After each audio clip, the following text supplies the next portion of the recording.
Bismillahirrahmanirrahim. Assalamualaikum warahmatullahi wabarakatuh.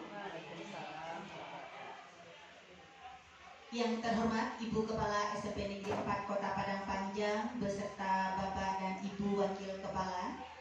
Yang kami hormati Bapak Ibu tenaga pendidik dan kependidikan SMP Negeri 4 Kota Padang Panjang. Puji syukur kehadirat Allah Subhanahu wa Ta'ala yang pada siang hari ini telah memberikan rahmat dan karunia-Nya kepada kita bersama, sehingga siang ini kita bisa melaksanakan diseminasi menyebarkan pemahaman dan pengalaman penerapan budaya positif di SMP Negeri 4 Kota Padang Panjang, merupakan sebuah program diklat calon guru penggerak di angkatan 6 Kota Padang Panjang. Salam beserta salam tidak lupa kita kirimkan kepada tauladan kita, yakni Nabi besar Muhammad SAW. Terima kasih Bapak dan Ibu telah hadir dan menyediakan waktu untuk bisa hadir di penyebaran pemahaman dan pengalaman penerapan budaya positif di sekolah kita SMP Negeri 4 Kota Padang Panjang. Untuk lebih lancarnya acara kita ke depan, marilah kita bacakan Bismillahirrahmanirrahim. Untuk mengawali kegiatan kita di siang ini, kami mohon kesediaan Ibu Kepala SMP Negeri 4 Kota Padang Panjang untuk memberikan arahan terhadap diseminasi ini. Kepada Ibu disilakan.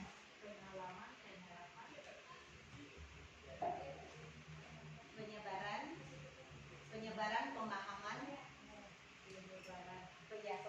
dan pengalaman.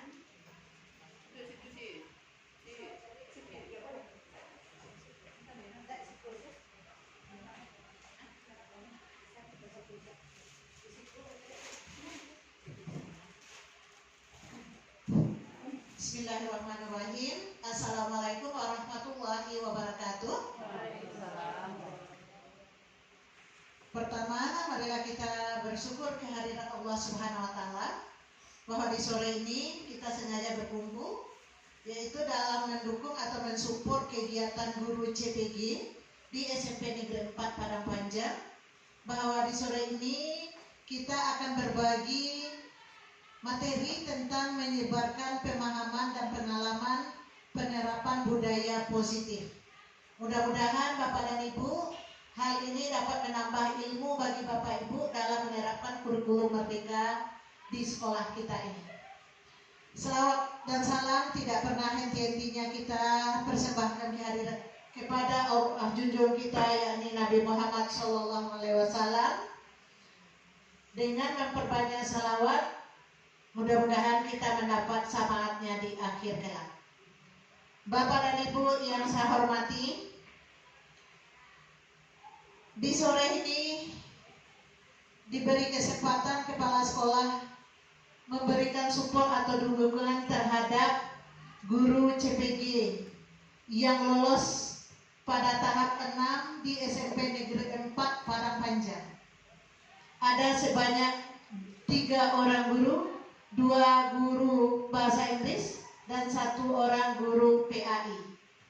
Alhamdulillah, saya sebagai kepala sekolah merasa bangga dan selalu mensupport kegiatan ini, karena di tengah-tengah barunya dan maraknya kurikulum merdeka di institusi sekolah atau di OPD sekolah, semua guru belum memahaminya. Bangga kita dengan adanya 3 guru kita dapat berbagi ilmu dengan guru-guru di SMP Negeri 4 ini, terutama tentu berbagi ilmu di bidang kurikulum merdeka. Walaupun materi ini misalnya bisa kita baca atau kita pelajari melalui platform Merdeka Mengajar, namun tidak ada yang sebaiknya, tidak ada yang bisa digantikan jika yang berdiri di depan itu lebih rasanya bermakna daripada menonton video itu. Jadi Bapak dan Ibu guru, mari kita sama-sama mendengarkan ilmu yang dibagikan oleh CPG kita yang bernama Yesi Novita SPD, CGP Angkatan 6. Jadi melalui berbagi ilmu ini, tentu para guru SMP Negeri 4 Padang Panjang khususnya, dan tidak tertutup nantinya Bu Yesi Novita bisa juga berbagi di grup MGMP Bahasa Inggris dan yang lainnya di Kota Padang Panjang. Berikutnya, Bapak dan Ibu, saya sebagai kepala sekolah juga merasa bangga dengan adanya 3 orang guru yang lolos tadi. Tentu kita berharap dapat mengeksplorasi semua ilmu yang telah Ibu Yesi dapat dari CGP tadi. Melalui ilmu yang dipelajarinya dapat berbagi dengan teman-teman yang ada di SMP Negeri 4. Kemudian bisa membangun komunikasi yang baik dengan pendidik dan tenaga kependidikan SMP Negeri 4 Padang Panjang, terutama berbagi ilmu baru, implementasi kurikulum Merdeka di sekolah ini. Berikutnya, bisa juga mensupport guru-guru dan tenaga kependidikan untuk lebih memahami lagi materi pembelajaran atau kegiatan kurikulum Merdeka itu yang ada pada platform Merdeka Mengajar. Itu kita lihat ada videonya, kemudian ada deskripsinya dan penjelasan masing-masing. Namun kita sebagai pengguna kurikulum yang baru sudah jelas itu akan banyak masalah. Mungkin nanti Bu Yesi dapat menyampaikan ilmu yang didapat itu kepada teman-teman di SMP Negeri 4 Padang Panjang. Mungkin itu yang dapat kita sampaikan di sore ini. Mudah-mudahan ilmu yang dibagikan nanti bermanfaat untuk meningkatkan mutu di SMP Negeri 4 Padang Panjang khususnya, dan juga untuk sekolah lain. Terlebih kurang saya mohon maaf. Wabillahi taufiq wal hidayah. Assalamualaikum warahmatullahi wabarakatuh. Terima kasih kepada Ibu Kepala Sekolah yang telah memberikan support kepada kami untuk mendiseminasikan atau berbagi ilmu yang telah kami dapatkan selama kami mendapatkan pendidikan pelatihan di calon guru penggerak di Angkatan 6 di Kota Padang Panjang. Bapak dan Ibu, kami di sini sebenarnya tidak menggurui, kemudian kami di sini hanya berbagi ilmu apa yang telah kami pahami dan apa yang telah kami dapatkan di pelatihan ini. Mungkin materi yang akan kami sampaikan sebelumnya Bapak dan Ibu telah mendapatkannya di luar sebelum kami hari ini menyampaikan, dan anggaplah ini merupakan mengulang-ulang kaji apa yang telah kita dapatkan sebelumnya. Jadi menyebarkan pemahaman dan pengalaman penerapan budaya positif sebenarnya Bapak dan Ibu adalah merupakan pekerjaan kita sehari-hari yang harus kita laksanakan dengan sebaik mungkin.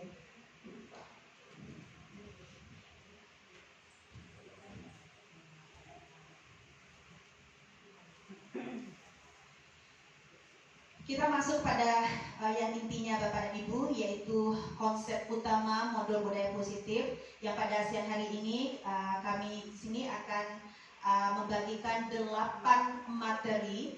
Yang pertama yaitu perubahan paradigma belajar, kemudian disiplin positif, kemudian nilai-nilai kebajikan, teori motivasi, hukuman, penghargaan, dan restitusi, kemudian keyakinan kelas, yang keenam kebutuhan dasar manusia, 5 posisi kontrol restitusi, dan segitiga restitusi. Kita masuk yang pertama Bapak dan Ibu, yaitu perubahan paradigma belajar. Pembelajaran dengan paradigma baru dirancang berdasarkan prinsip pembelajaran yang terdiferensiasi sehingga setiap siswa belajar sesuai dengan bakat, minat, kebutuhan dari tahap perkembangannya untuk mewujudkan profil pelajar Pancasila. Di CGP ini, Bapak dan Ibu, kita memang banyak membahas tentang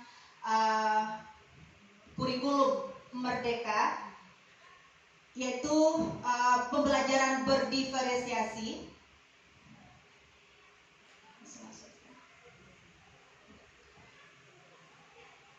di mana kita menghadapi anak-anak kita, kemudian melaksanakan pembelajaran itu sesuai dengan kebutuhan anak-anak, sesuai dengan bakat anak-anak, dan sesuai dengan minat anak-anak.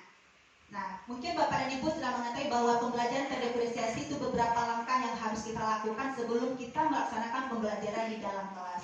Mungkin kita mengenal adanya tes diagnostik, itu merupakan langkah awal untuk melaksanakan pembelajaran terdiferensiasi. Mungkin pembelajaran terdiferensiasi ini akan kita adakan waktu tersendiri untuk bisa membahas langkah-langkah dalam pembelajaran ini. Jadi dulunya di kurikulum 13 kita belum mengenal adanya pembelajaran terdiferensiasi. Kemudian di implementasi kurikulum merdeka, mungkin ini yang kita harapkan, bahwa kita mengajar dan mendidik anak-anak kita itu sesuai dengan kebutuhan, bakat, dan minat. Jadi kita tidak mengajar di dalam kelas itu apa yang kita mau. Nah, kita harus melihat apa kebutuhan anak-anak, apa sebenarnya yang diinginkan anak. Jadi bukan apa yang kita mau, tapi apa yang anak-anak kita mau sesuai dengan kecerdasan yang dimiliki oleh anak-anak kita.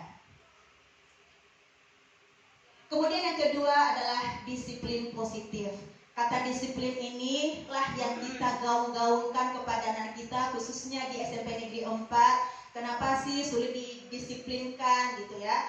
Apa kiat-kiat untuk mendisiplinkan? Di dalam materi ini Bapak dan Ibu kita dapat kiat-kiatnya, walaupun nanti mungkin ada kontra ya. Kami sudah melakukan ini Miss Yesi, kami sudah melakukan ini, tapi tidak bisa juga mendisiplinkan anak-anak. Kenapa disiplin itu hanya terjadi pada saat kita memberikan hukuman pada hari itu kepada anak-anak, dan kemudian hari yang kedua, ketiga, kelakuan dasar dari anak-anak kita kembali seperti semula. Kalau kita lihat Bapak dan Ibu, kata disiplin itu dimaknai menjadi sesuatu yang dilakukan seseorang pada orang lain untuk mendapatkan kepatuhan. Ya kan Bapak dan Ibu? Kita suruh anak kita disiplin, itu kita harapkan mereka patuh terhadap tata tertib dan apa-apa yang telah disepakati di sekolah kita. Kita cenderung menghubungkan kata disiplin dengan ketidaknyamanan. Artinya apa? Dengan kata disiplin itu, anak kita banyak yang tidak nyaman karena memang ada perilaku kita atau memperlakukan anak kita memang di luar yang diharapkan. Jadi kata disiplin itu lebih banyak anak kita tidak nyaman. Banyak anak kita yang mencoba untuk melanggar kesepakatan apa yang telah kita sepakati sebelumnya. Sebagai pendidik, tujuan kita adalah menciptakan anak-anak yang memiliki disiplin diri, sehingga mereka bisa berperilaku dengan mengacu pada nilai-nilai kebajikan universal dan memiliki motivasi intrinsik, bukan ekstrinsik. Artinya apa Bapak dan Ibu? Nah, kita mengharapkan disiplin itu memang berasal dari intrinsik anak-anak kita. Mereka itu sadar mereka telah melanggar, kemudian ada motivasi tersendiri untuk memperbaiki kesalahan yang telah mereka lakukan, bukan ekstrinsik. Arti ekstrinsik adalah mereka patuh karena mereka menakuti sesuatu. Nah, takut dihukum atau takut diskor atau bagaimana, sehingga kepatuhan itu banyak dipengaruhi oleh luar diri mereka. Jadi kita harapkan motivasi intrinsik ya Bapak dan Ibu, bukan ekstrinsik. Kemudian nilai-nilai kebajikan. Nilai-nilai kebajikan adalah sifat-sifat positif manusia yang merupakan tujuan mulia yang ingin dicapai setiap individu. Nah, kalau kita hubungkan dengan implementasi kurikulum merdeka, bahwa nilai-nilai kebajikan itu berada pada profil pelajar Pancasila. Ada berapa Bapak dan Ibu, terutama yang mengajar di kelas 7, ini ada berapa profil pelajar Pancasila kita? Ada 6. Ya, yang pertama beriman dan bertakwa kepada Tuhan Yang Maha Esa dan berakhlak mulia, kemudian mandiri, bernalar kritis, berkebinekaan global, bergotong royong, dan kreatif. Mungkin Bapak dan Ibu telah memahami 7 profil Pancasila ini yang merupakan tujuan utama dari implementasi kurikulum Merdeka. Kemudian yang keempat adalah teori motivasi hukuman, penghargaan, dan restitusi. Ini sangat menarik Bapak dan Ibu karena ini setiap hari kita lakukan kepada anak-anak kita. Kita lihat dulu apa motivasi manusia untuk berperilaku. Yang pertama adalah untuk menghindari ketidaknyamanan atau hukuman. Anak-anak kita mematuhi peraturan itu kira-kira ada faktor X-nya. Kenapa mereka patuh? Karena mereka menghindari ketidaknyamanan atau hukuman. Nah, jadi mereka tidak takut gitu, tidak nyaman, patuh sajalah ya memakai dasi, patuh sajalah memakai sepatu warna hitam karena mereka takut dihukum. Nah, kemudian yang kedua adalah untuk mendapatkan imbalan atau penghargaan dari orang lain. Sekarang saya tanya kepada Bapak Ibu, apakah Bapak dan Ibu pernah memberikan penghargaan kepada anak kita? Berikan reward. Nah, dikasih ketinggalan kunci, dikasih makanan, atau diajak jalan-jalan umpamanya ya. Nanti Bapak ajak ditraktir ya, makan di Mina umpamanya. Nah, ini juga merupakan hal yang tidak baik Bapak dan Ibu. Nah, kita harapkan anak-anak kita untuk mendapatkan penghargaan. Jadi mereka mematuhi sebuah aturan tidak berdasarkan intrinsik mereka, tapi ekstrinsik. Ada pengaruh kita terhadap anak-anak untuk mematuhi sebuah aturan. Yang ketiga adalah untuk menjadi orang yang mereka inginkan dan menghargai diri sendiri dengan nilai-nilai yang mereka percayai. Nah, Bapak dan Ibu, yang kita lakukan itu ada yang memberikan sebuah identitas gagal dan identitas sukses. Artinya adalah identitas gagal ini kita memberikan hukuman. Ini akan membuat anak-anak kita gagal ternyata Bapak dan Ibu. Selama ini kita merasa bahwa memberikan hukuman ini akan membuat anak kita patuh, akan membuat anak kita taat kepada aturan yang ada. Ternyata menurut teori yang kami pelajari, bahwa memberikan hukuman itu ternyata memberikan identitas gagal. Arti gagal adalah mereka patuh, mereka menjalankan nilai-nilai kebajikan itu sementara saja. Tidak dalam jangka waktu yang panjang. Kita bisa buktikan Bapak dan Ibu, kita menjadi guru sudah 32 tahun, ada yang 15 tahun. Apakah kita memberikan hukuman itu, apakah selamanya mereka akan patuh dan mentaati segala peraturan? Bapak dan Ibu bisa menjawab sendiri. Dan kami pun pribadi ternyata Bapak dan Ibu setelah memberikan hukuman, mereka hanya sadar pada saat itu saja. Kita lihat Bapak dan Ibu, apa kira-kira imbas dari hukuman yang kita berikan. Yang pertama adalah anak atau murid kita belajar menyembunyikan kesalahan. Jadi dengan hukuman yang kita buat di sekolah ini Bapak dan Ibu, dengan hukuman yang kita berikan kepada anak-anak yang melanggar peraturan, yang berbuat kesalahan, ternyata di balik itu mereka akan menyembunyikan sebuah kesalahan. Mereka akan berbohong Bapak dan Ibu. Nah, semuanya tiap pagi mereka terlambat. Ketika kita desak, ketika kita hukum, besoknya mereka akan mencari jalan keluar dengan berbohong. Kenapa terlambat? Ini bu. Mereka akan mencari alasan demi alasan. Kenapa? Karena mereka takut dihukum. Jadi hukuman ini pengaruhnya yang sangat luar biasa sekali. Menyembunyikan kesalahan. Nah, harusnya hukuman itu, kalau kita harapkan harus membuat mereka itu jujur. Ternyata ketika kita memberi hukuman, mereka akan menyembunyikan kesalahan mereka. Mereka akan berbohong Bapak ini. Kemudian yang kedua, mencoba mengontrol anak dengan penguatan negatif, membayar imbas kesalahan. Nah, ini dengan kesalahan yang mereka dapatkan, yang mereka lakukan, kita memberikan hukuman seolah-olah ini adalah untuk menebus kesalahan mereka, bukan menyadari kesalahan mereka. Yang ketiga, dampak pada murid, anak akan merasa marah, merasa bersalah, anak akan merasa rendah diri, anak mengasingkan diri. Bapak dan Ibu, mungkin kita ada pengalaman ketika kita berikan hukuman pada anak yang terlambat masuk ke dalam kelas, kemudian kita marahi, kita beri hukuman pada saat itu, yakinlah Bapak dan Ibu, mereka akan menaruh rasa marah kepada kita. Mereka akan merasa rendah diri apabila kita, kan jarang kan kita memarahi anak. Kadang-kadang kalau dalam kelas tidak buat PR atau terlambat, kita senantiasa memarahi anak-anak di depan teman-temannya. Ini akan membuat anak merasa rendah diri, bahkan ada yang mengasingkan diri. Maka tidak asing Bapak dan Ibu, anak-anak lari ya, cabut dan segala macamnya, karena mereka takut dihukum. Nah, kemudian tiba-tiba tidak diharapkan atau sangat melukai. Nah, lebih baik kamu tidak datang daripada kamu hadir kemudian merusak sistem pembelajaran ibu. Lebih baik kamu tidak datang. Nah, ini akibat dari hukuman, karena kita sering memberi hukuman Bapak dan Ibu.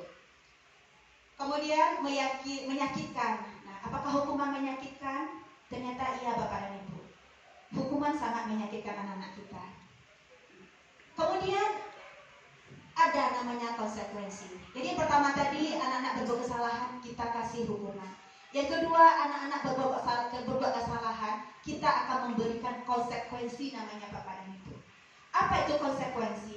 Konsekuensi itu adalah memberikan berupa sanksi, berupa hukuman juga ternyata ya. Konsekuensi itu hukuman juga, tapi setimpal dengan kesalahan mereka. Nah, kalau hukuman itu apa contohnya?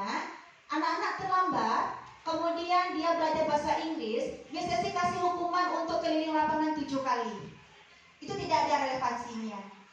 Nah, kalau konsekuensi anak-anak nanti membuat kesalahan, tapi setara atau sebanding dengan atau ada relevansinya dengan kesalahan yang mereka buat. Ini konsekuensi. Nah, kita lihat kira-kira konsekuensi ini apa dampaknya pada anak-anak. Nah, murid atau anak belajar taat peraturan. Iya. Umpamanya bahasa Inggris, dan buat PR, kalau hafal ya 10 kosakata dalam bahasa Inggris, ada relevansinya bukan? Nah, ini anak-anak biasanya taat pada aturannya.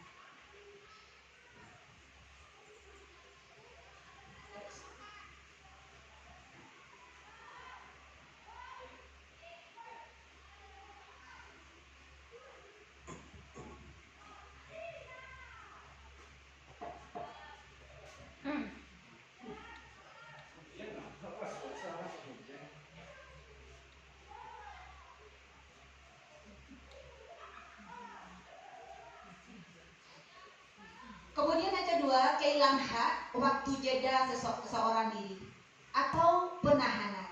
Bapak Ibu pernah mencoba ketika anak kita tidak buat PR, nanti jam istirahat kamu tidak boleh istirahat ya, kamu bikin PR kamu di dalam kelas ini, Ibu tungguin. Nah, ini biasa kita lakukan. Ternyata ini juga imbasnya Bapak Ibu, itu kehilangan hak. Mereka anak-anak yang lain istirahat, yang ini yang tidak bikin PR harus membuat PR-nya. Mereka kehilangan waktu untuk beristirahat. Kemudian sudah diketahui masuk akal ya, konsekuensi itu masuk akal. Kemudian biasanya konsekuensi itu adalah dibuat kesepakatan antara guru dan murid. Biasanya Bapak dan Ibu, kalau hukuman yang kita berikan kepada anak kita dalam kelas, apakah Ibu dan Bapak membuat kesepakatan atau keyakinan kelas sebelum mempelajaran? Umpamanya di awal semester umpamanya, anak-anak nanti kita buat kesepakatan dulu ya. Nah, kalau kalian tidak buat PR dengan Ibu, apa konsekuensinya? Itu biasanya kesepakatannya di awal. Jadi harus dibuat oleh guru dan murid atau anak. Kemudian membantu guru menyatakan peraturan, melakukan peringatan dan penerapan konsekuensi. Nah, dari dua ini Bapak Ibu, pemberian hukuman, konsekuensi, ternyata menurut ahli ada satu lagi yang terbaik untuk membuat efek jera, untuk mengembalikan anak-anak kita ke nilai-nilai kebajikan atau universal, yaitu pemberian restitusi. Restitusi itu Bapak dan Ibu adalah mengembalikan nilai-nilai baik kepada anak-anak kita dan mengembalikan anak-anak kita kepada kelompoknya. Apa efeknya bagi anak kita? Anak atau murid belajar memecahkan masalah. Ketika anak-anak kita membuat kesalahan, maka kita berdua, nah biasanya kan kita udah berhadapan itu, kesalahan ini yang dibuat anak-anak kita ajak anak-anak kita untuk bisa memecahkan masalahnya sendiri, untuk mengobati ketidakpatuhan mereka terhadap sebuah peraturan. Nah, pecahkan sendiri. Bagaimana caranya? Nanti kita akan ajarkan Bapak Ibu, kita akan lihat nanti di slide berikutnya. Kemudian anak paham bahwa dirinya sendiri yang pegang kendali kontrol. Bapak Ibu, kita mungkin menyadari kontrol anak-anak kita sekarang berada di siapa? di guru masing-masing. Kita jarang memberikan kesempatan kepada anak kita untuk bisa mengontrol dirinya sendiri. Nah, dengan restitusi Bapak dan Ibu, ini akan membuat anak-anak kita akan memegang kendali kontrol dirinya sendiri. Kemudian anak tidak kehilangan waktu, namun bersemangat untuk memperkaya diri. Karena mereka bisa diberikan kebebasan untuk memecahkan masalah, kemudian kita kasih mereka kesempatan untuk memegang kendali kontrol, maka mereka bisa memperbaiki diri mereka. Nah, kemudian berupa undangan untuk mengadakan restitusi. Restitusi ini juga merupakan kesepakatan anak dengan kita sebagai pendidik. Kemudian restitusi ini adalah menguatkan guru, menyaburkan keyakinan kelas, membimbing kerangka aja berpikir, restitusi murid atau anak. Mengenai restitusi ini lebih banyak kita akan berbicara di slide berikutnya. Nah, ini dia. Restitusi adalah sebuah cara menanamkan disiplin positif pada murid. Restitusi adalah proses kondisi murid untuk memperbaiki kesalahan mereka sehingga mereka bisa kembali pada kelompok mereka dengan karakter yang lebih kuat. Ini guru BK Ibu Yeni Fitria dengan Ibu Bapak Joni Fitra. Ini mungkin sudah mengetahui bagaimana penanganan anak-anak dengan menggunakan metode restitusi. Kalau guru BK kan nggak langsung menghujat gitu ya, langsung kalau ada kesalahan. Ini ada jalan-jalan sehingga anak-anak tidak merasa takut, anak-anak tidak merasa cemas. Kalau kita sebagai guru bidang studi, ini langsung memberi hukuman. Kamu harus begini, kamu harus begini. Kalau tidak, awas. Ini yang kita guru bidang studi, kami pun secara pribadi ketika mempelajari materi ini, ternyata kita bisa merefleksi diri, ya ternyata kita salah selama ini. Kenapa kita tidak bisa menanamkan nilai-nilai positif kepada anak kita? Tapi kalau guru BK ini sudah biasa ini mengenai restitusi. Sehingga teori ini sudah keluar tahun 2004 ya, bahwa restitusi ini merupakan salah satu cara untuk bisa menyadarkan anak-anak kita terhadap suatu masalah atau ketidakpatuhan mereka terhadap sebuah kesepakatan. Apa ciri-ciri dari restitusi? Restitusi bukan untuk menebus kesalahan, namun untuk belajar dari kesalahan. Kalau hukuman tadi, kalau hukuman adalah menebus kesalahan mereka. Nah, setelah itu mereka lepas kan, tidak ada lagi ke depannya mereka sadar, oh ya berarti dapat hukuman udahlah, besok dibuat lagi dapat hukuman lagi. Nah, kalau restitusi ini tidak ada menebus kesalahan, tapi mereka belajar dari kesalahan yang mereka perbuat. Yang kedua adalah restitusi memperbaiki hubungan. Jadi antara guru dengan murid ini tidak ada lagi yang awas Bapak ya, nanti saya tunggu di luar. Ini karena tidak nyaman, karena mereka tuh marah dan sakit hati dengan hukuman yang kita berikan. Kemudian restitusi adalah tawaran, bukan paksaan. Kita memberikan jalan, kemudian anak-anak mencari pemecahan masalahnya sendiri dengan bantuan kita. Ini bukan merupakan paksaan. Nah, ini adalah tawaran. Kemudian restitusi fokus pada karakter bukan tindakan. Kita membangun karakter baik mereka dengan nanti langkah-langkah restitusi itu, sehingga kita sebagai guru, kalau hukuman kita tindakan, ya kita berikan tindakan. Kalau restitusi ini adalah pembangunan karakter mereka. Restitusi itu menuntun untuk melihat ke dalam diri, menuntun.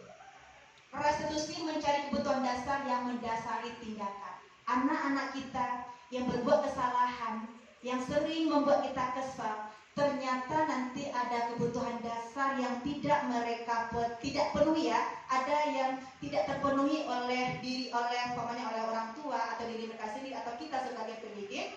Nah, ini yang kita cari kebutuhan dasarnya. Sehingga kalau kita tahu kebutuhan dasar tidak terpenuhi, maka di sana kita cari jalan keluar untuk mengatasi masalah.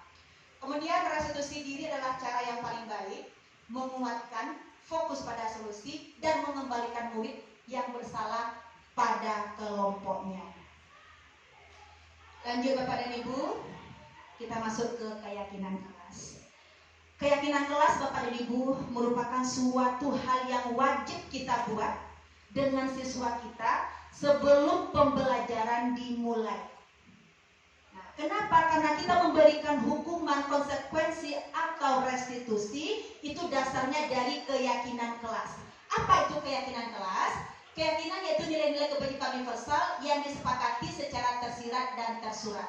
Jadi keyakinan, nilai-nilai baik, ya, kemudian yang disepakati secara tersirat dan tersurat. Bapak Ibu pernah membuat kesepakatan kelas sebelum mengajar? Ya, contohnya apa Bu Ratna? Kesepakatan kelas.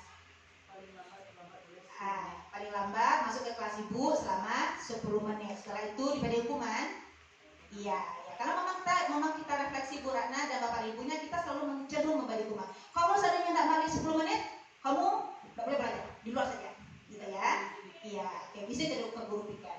Kemudian nilai-nilai kebajikan bahwa menekatkan pada keyakinan seseorang akan lebih memotivasi seseorang dalam, ini terputus ya, seseorang akan lebih tergerak dan bersemangat untuk menjalankan keyakinannya daripada hanya sekedar mengikuti serangkaian peraturan tertulis tanpa makna. Kita lihat apa itu keyakinan kelas dalam aplikasinya. Nah, keyakinan kelas itu Bapak dan Ibu bersifat lebih abstrak daripada peraturan yang lebih rinci dan konkret. Jadi kita lihat tata tertib ya, dilarang itu, dilarang itu, dilarang itu, dilarang itu, tidak boleh itu, ini hukuman, ini sanksinya. Buktinya adalah anak kita lebih cenderung melanggar. Nah, jadi kira-kira kelas seperti apa? Kita lihat nanti ya Bapak Ibu. Pernyataan keyakinan kelas senantiasa dibuat dalam bentuk positif. Jadi kalimat positif. Kalau dilarang itu kalimat positif atau negatif Bapak Ibu? Dilarang merokok, dilarang cabut, dilarang tidak bikin PR, dilarang terlambat ke kelas Ibu. Itu kalimat positif atau kalimat negatif? Negatif. Jadi pengalaman ya orang yang membuat teori ini Bapak dan Ibu, ketika kita membuat keyakinan kelas dalam bentuk negatif, anak-anak cenderung untuk melanggar. Jadi bagaimana membuat keyakinan kelas itu dengan kata-kata yang positif? Nah, keyakinan kelas hendaknya tidak terlalu banyak sehingga mudah diingat dan dipahami oleh semua warga kelas. Keyakinan kelas sebaiknya suatu yang dapat diterapkan di lingkungan tersebut. Semua warga kelas hendaknya ikut berkontribusi dalam gambaran keyakinan kelas lewat kegiatan curah pendapat, bersedia meninjau kembali keyakinan kelas dalam waktu ke waktu. Contoh dari keyakinan kelas itu apa saja kira-kira? Coba lihat contohnya. Nah, ini ada kalimat positif, ada kalimat negatif. Kira-kira menurut Ibu Bapak mana yang merupakan keyakinan kelas? Nah, pertama kita lihat, kembalikan barang ke tempatnya. Ini kalimat positif atau negatif Bapak Ibu? Kalimat positif. Nah, ini yang sudah keyakinan kelas itu. Kalau kita biasanya dilarang, ini kan kembalikan barang, dilarang mengambil buku, nah gitu kan? Dilarang mengambil buku di rak buku. Oke, kita akan belajar membuat keyakinan kelas itu dengan kalimat positif, kembalikan barang ke tempatnya. Ini Bapak dan Ibu akan memberikan efek yang baik sekali kepada anak kita untuk bisa patuh terhadap kesepakatan yang kita yakini. Kemudian ini yang kedua, dilarang mengganggu orang lain. Kalimat negatif atau positif Bapak dan Ibu? Negatif. Nah, ini kita hindari untuk pembuatan keyakinan. Jadi kalau kita kalimat positif kan apa itu? Dilarang mengganggu orang lain. Apa kalimat positifnya? Menghargai orang lain. Menghargai orang lain. Nah, ini ya, hadir di sekolah 15 menit sebelum pembelajaran dimulai. Ini kalimat positif. Dilarang ini Bapak Ibu kita hindari untuk membuat keyakinan kelas. Kenapa? Karena hal yang positif ini sudah dipastikan akan berdampak positif juga. Nah, ini keyakinan kelas. Biasanya ini Bapak dan Ibu harus kita buat sebelum kita melaksanakan pembelajaran. Wajib ini Bapak dan Ibu, baik itu untuk kurikulum 13 maupun untuk implementasi kurikulum Merdeka, karena akhirnya nanti kita akan menuju kepada pelajar yang berprofil Pancasila.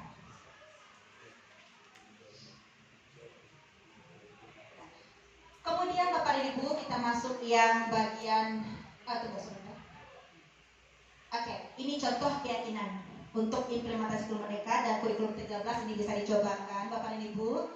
Nah, hormat, dia sangat sedikit sekali ya Pak, tidak banyak ya, tidak pakai pasal-pasal, sedikit sekali tapi lebih bermakna. Kami meyakini bahwa sangat penting untuk menghormati semua orang dan barang milik orang lain. Kemudian kami meyakini bahwa sangat penting untuk mengerjakan segala pekerjaan atau mengikuti kegiatan yang telah ditugaskan.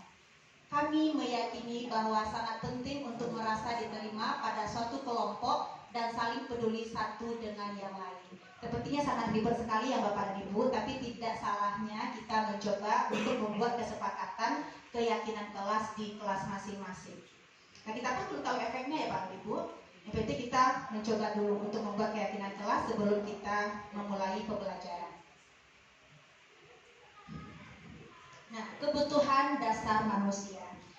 Bapak dan Ibu, ternyata untuk anak-anak kita yang sering melanggar, ini ibu dan bapak guru BK, apabila anak kita cenderung untuk membuat kesalahan, tidak patuh terhadap kesepakatan sekolah atau kelas, apakah kira-kira kebutuhannya tidak terpenuhi? Bisa jadi. Nah, ternyata kata ahli juga seperti itu Bapak dan Ibu. Nah, ada kebutuhan ini yang tidak dipenuhi oleh anak-anak kita. Seperti apa? Yaitu kebutuhan bertahan hidup. Kasih sayang dan rasa diterima atau kebutuhan untuk diterima. Jadi anak-anak kita mungkin nanti mereka kurang kasih sayang, mereka merasa tidak diterima di lingkungannya. Nah, ini yang membuat batin-batin mereka itu memberontak Bapak dan Ibu. Kemudian penguasaan, di kebutuhan penguasaan, kebutuhan pengakuan atas kemampuan, kemudian kebebasan, kebutuhan akan pilihan, kemudian kesenangan, kebutuhan untuk merasa senang. Nah, saya rasa ini patut kita pelajari Bapak Ibu, patut kita maknai ini untuk bisa nanti pendekatan kita kepada anak-anak kita yang sering berbuat kesalahan atau iseng untuk tidak patuh terhadap kesepakatan yang telah kita buat. Bapak Ibu, ternyata kita sebagai pendidik itu akan melihat di mana posisi kita sebagai kontrol restitusi terhadap anak-anak kita. Ada 5 posisi kontrol yang kita punya Bapak dan Ibu. Yang pertama adalah kita berada pada posisi kontrol restitusi penghukum. Kita memberikan solusi, memberikan jalan keluar terhadap anak-anak kita yang melanggar peraturan dan kesepakatan, tapi kita sebagai penghukum. Nah, kita refleksi diri kita Bapak Ibu. Kami pribadi pun ini kalau kita lihat dari 5, ada yang penghukum, ada pembuat rasa bersalah, teman, pemantau, dan manajer. Nanti setelah kami lihatkan slide berikutnya, Bapak dan Ibu bisa merefleksi diri, ternyata saya guru yang penghukum.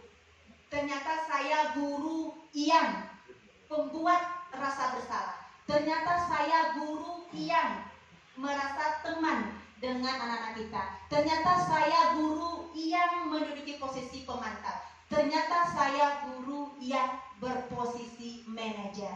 Nah, kira-kira mana yang posisi kita Bapak dan Ibu? Nah, berhukum bagaimana ini?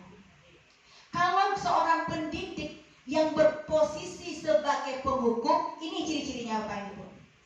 Seorang penghukum dia bisa menggunakan hukuman fisik maupun verbal. Nah, hukuman fisik saja Bapak Ibu. Lari, push up, sit up, itu hukuman fisik.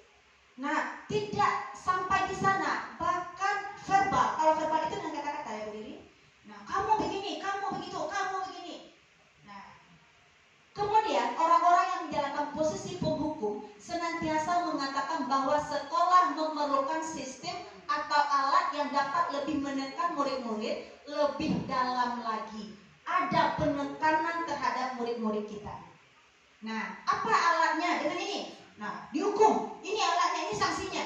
Nah, kamu harus taati. Nah, ini untuk penghukum itu Bapak Ibu. Guru-guru yang menerapkan posisi penghukum akan berkata, nah Bapak Ibu, patuhi aturan saya. Kalau tidak, awas ya. Itu penghukum itu Bapak Ibu. Kalau tidak, kamu selalu saja salah. Dalam dapat dua bodoh, sama sih maksudnya. Nah, setiap mengari salah, setiap mengari salah. Nah, ini penghukum ini Bapak Ibu. Kemudian selalu, pasti selalu yang terakhir selesai. Nah, dan kita ya main-main aja, tidak cuek ya.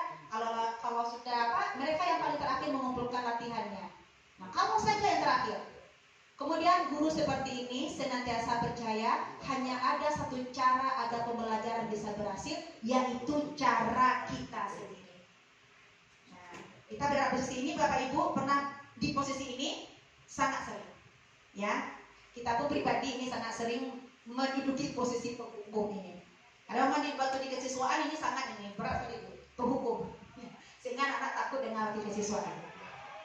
Kemudian yang kedua, bahwa kita sebagai guru bisa saja di posisi pembuat merasa bersalah. Apa maksudnya Bapak Ibu? Pada posisi ini biasanya guru akan bersuara lebih lembut. Pembuat rasa bersalah akan menggunakan keheningan yang membuat orang lain merasa tidak nyaman. Tapi mereka bersalah, rendah diri. Kata-kata yang keluar dengan lembut akan seperti ini. Ini lembutnya Bapak Ibu, tapi mendalam. Contohnya apa?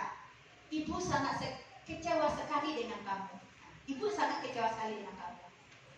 Kemudian, berapa kali Bapak harus memberitahu kamu ya? Nah, ini tidak marah-marah. Dengan lembut saja, tapi ini sangat mendalam ini Bapak Ibu.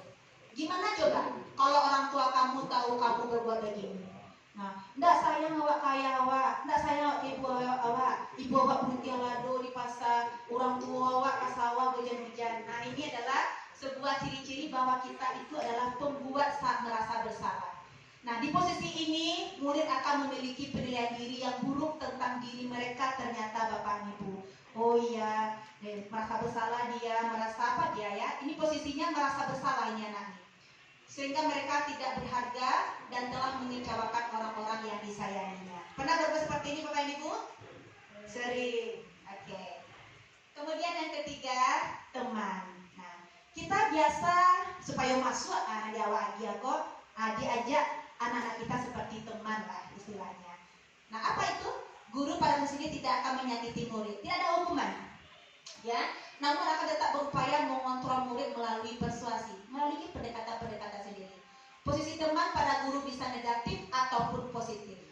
Positifnya di sini berupa hubungan baik yang terjalin antara guru dan murid. Kira-kira ini banyak sekali ya teman-teman kita sebagai pendidik yang menduduki posisi ini, sehingga hubungan dia dengan murid ini sangat baik sekali. Oke? Guru di posisi teman menggunakan hubungan dengan humor untuk mempengaruhi seseorang. Mereka akan berkata, ayo bantulah demi Bapak ya. Udah berapa kali Bapak bilang, ya ingatlah betul Bapak selama ini. Bapak yang memperjuangkan kamu, Ibu yang memperjuangkan kamu selama ini. Dengarlah Ibu sekali ini. Perbaikilah tingkah laku kamu. Nah, ini adalah posisi guru sebagai teman. Lanjut Bapak Ibu, yaitu posisi kita sebagai pengontrol, yaitu sebagai pemantau. Memantau berarti mengawasi. Pada saat kita awasi, kita bertanggung jawab atas perilaku orang-orang yang kita awasi. Apa nama contohnya ya? Maksudnya kita dapat bagian. Nah, ini ya Bapak pemantau itu kita dapat bagian anak yang bermasalah. Awak 2 orang, Bu Lili 2 orang, itu 3 orang. Berarti secara tidak langsung kita akan mengawasi anak kita. Yang 2 orang, 3 orang itu. Nah, kita pantau dia. Posisi pemantau berdasarkan pada peraturan-peraturan dan konsekuensi. Dengan menggunakan sanksi atau konsekuensi, kita dapat memisahkan hubungan pribadi kita dengan murid. Sebagai seseorang yang menjalankan posisi memantau, pertanyaannya berupa ini Bapak Ibu. Ya, kalau Acuk memantau anak kita, ini yang biasa kita ucapkan kepada anak kita. Peraturannya apa? Apa yang telah kamu lakukan? Nah, itu seperti itu untuk posisi pemantau. Nah, ini yang menurutnya baik Bapak Ibu, bahwa kita sebagai pendidik ketika kita kontrol anak-anak kita, kita berada posisi manajer, sebagai manajer.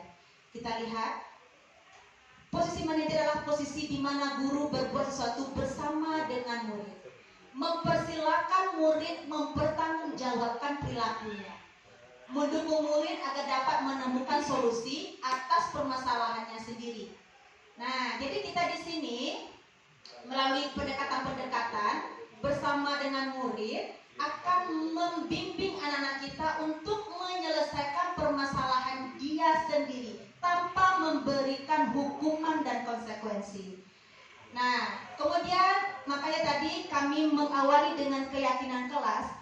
Posisi manajer, posisi apapun itu akan berangkat dari kesepakatan dan keyakinan yang pernah kita buat dengan anak-anak kita. Tanpa itu Bapak dan Ibu, tanpa ada kesepakatan, tanpa ada keyakinan, maka pencarian masalah, ya jalan keluar masalah ini akan terkendala. Jadi memang dasarnya adalah keyakinan dan kesepakatan yang kita buat dengan anak-anak kita. Nah, kalau di manajer ini kita berangkat dari itu, apa yang kita yakini? Yakini tadi kesepakatan tadi Bapak Ibu, keyakinan tadi. Nah, apakah kamu meyakininya? Kesepakatan yang kita telah buat, keyakinan yang telah kita buat, di situ kita pertanyakan. Mereka mengerti tidak? Nah,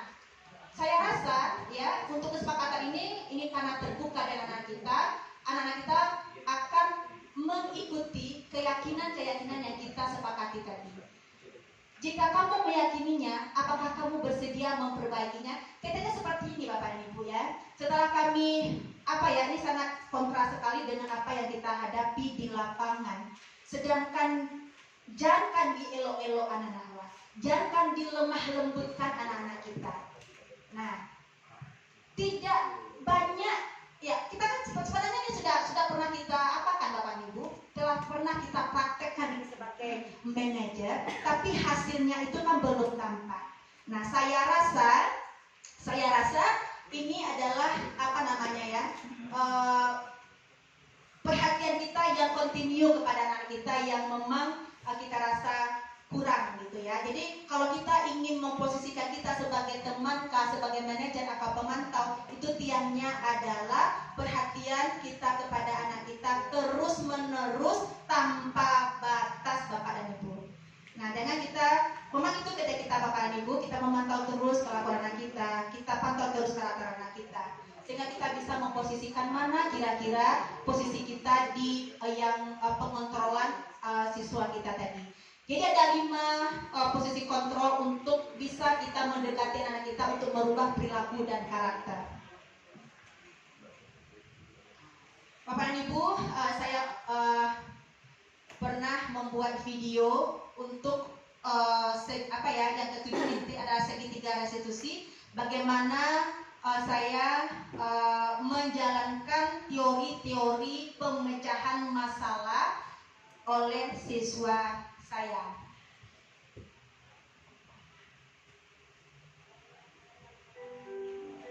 Kita bisa saksikan di Bapak dan Ibu demonstrasi kontekstualnya untuk budaya positif penerapan segitiga restitusi.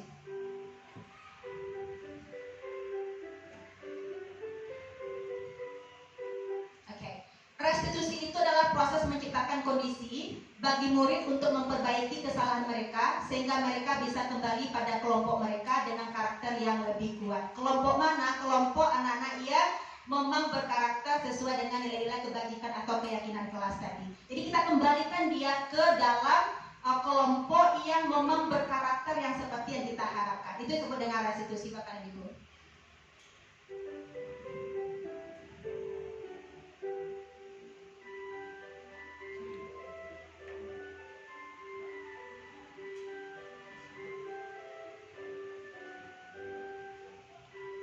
Nah, itu dia yang segitiga restitusi.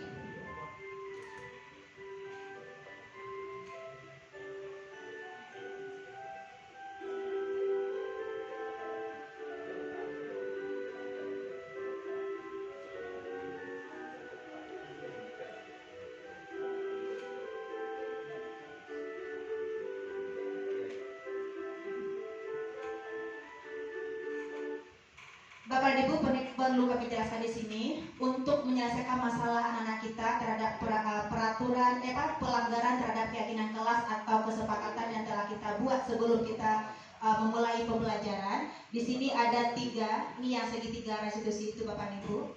Nah, langkah awalnya itu berada pada menstabilkan identitas.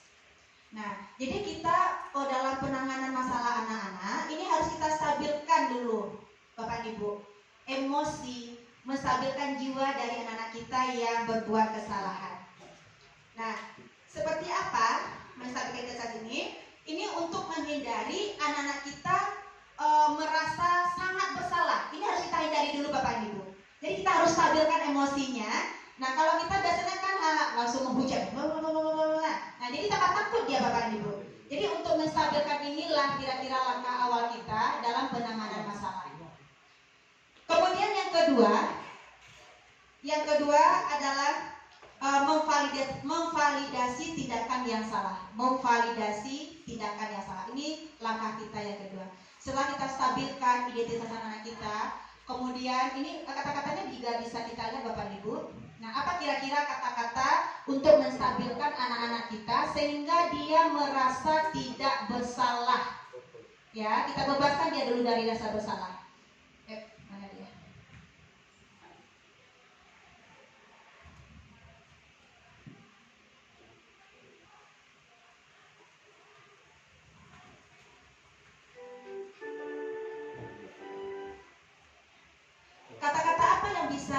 kita jadikan sebagai pedoman untuk memvalidasi kesalahan mereka itu, yaitu padahal kamu bisa melakukan hal yang lebih buruk lagi. Jadi kita tidak langsung menyalahkan Bapak Ibu, kita angke dulu, kemudian contohnya ada anak kita yang berkelahi. Nah, kemudian diangkatnya kerah temannya. Nah, ada satu validasi, kata validasi yang bisa kita contoh. Sebenarnya awak labir lah, kalau awak beran pasti awak labir dari tua kanan kawan awak. Nah, diangkat seperti dulu.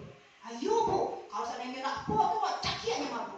Itu ceki itu lapar yang tinggi. Tapi dia pada saat itu hanya memegang kerah temannya. Jadi kita hargai itu karena dia mempertahankan dirinya. Nah, jangan langsung dihujat ya Bapak dan Ibu. Kita hargai dulu bahwa dia memang berlaku itu, dia hanya mempertahankan dirinya sebagai orang yang berkelahi Bapak dan Ibu ya. Nah, pasti anak-anak kita melindungi dirinya. Kalau dia ditampar, kalau dia dicekik, pasti dia akan membalas. Paling tidak kita menghargai. Kalau tidak, itu bukti bahwa dia mempertahankan dirinya Bapak dan Ibu. Kemudian yang ketiga adalah menanyakan keyakinan. Setelah dia jujur mengatakan itu, nah maka di sini kita kembalikan dia kepada peraturan yang telah kita buat. Kalau itu yang kamu lakukan, itu salah apa benar? Ditanya pada dia. Benar apa salah itu yang kamu lakukan? Kita hanya membuat dirinya jujur Bapak Ibu. Oh iya bu, salah waktu. Kita membuat dia seperti itu. Itu teorinya Bapak Ibu. Padahal di lapangan kita sangat sulit untuk mendapatkan hal itu. Oke, setelah itu kita lihat di sini Bapak Ibu. Hampir setengah 3.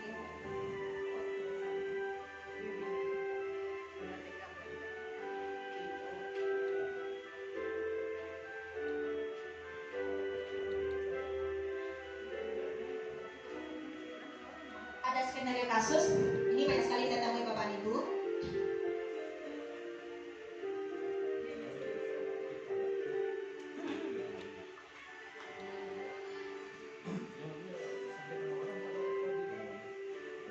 Membuang sampah sembarangan, ini satu peraturan ya, walaupun dia kecil tapi sangat bermasalah untuk keyakinan kelas yang telah kita buat.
Di skenario itu Bapak dan Ibu, memang kita agak menjaga emosi kita.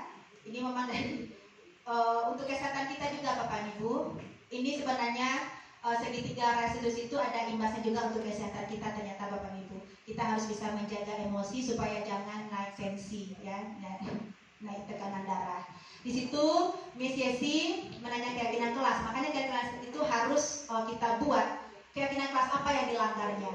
Kemudian kita beri kesempatan pada anak itu apa kira-kira yang dilanggar. Bagaimana cara memperbaikinya. Nah ini yang disebut dengan segitiga restitusi.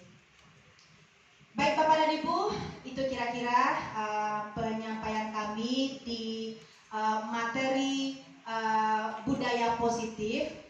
Dan mungkin ini suatu hal yang rumit yang akan kita kalau kita adopsi semuanya, saya rasa juga tidak mudah ya Bapak dan Ibu. Kita lihat juga apa namanya situasi dan kondisi anak kita yang memang sering membuat kita menjadi tinggi tekanan darahnya. Jadi pemahaman kita mengenai restitusi, segitiga restitusi, kalau kita indok-mandongan Bapak dan Ibu, kalau kita jalankan ini, mudah-mudahan ini bisa menjaga kesehatan kita Bapak dan Ibu, kemudian untuk menjaga hubungan baik kita dengan anak-anak kita.